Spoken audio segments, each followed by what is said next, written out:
I would like to obtain for the students a complete set of documents that are demonstrating the capability of each of them to organize the technical issues about the architecture field, but also the proposal of architecture in terms of the ideas and how to do a document that is very consistent and coherent. So that means to close these kind of final documents with reality and is a first approach to put the academic field, which is more theoretical apparently, with something that is more feasible or more in contact with reality.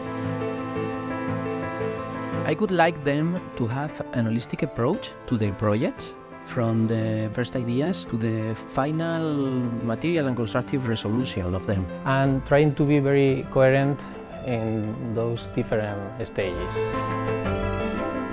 We are global architects, but also we are something really close to local things. So now we are in this type of double-faced coin thing. So maybe it is a question of how this architecture field could face the new challenges of this era. Something related with the energy, something related with sustainability, circularity. All these type of treatment of materials are really closely involved in each decision during the process. Not only in the final step, also in these previous steps in which we are dealing with the general layout or with things that are more related with the general strategy of the project.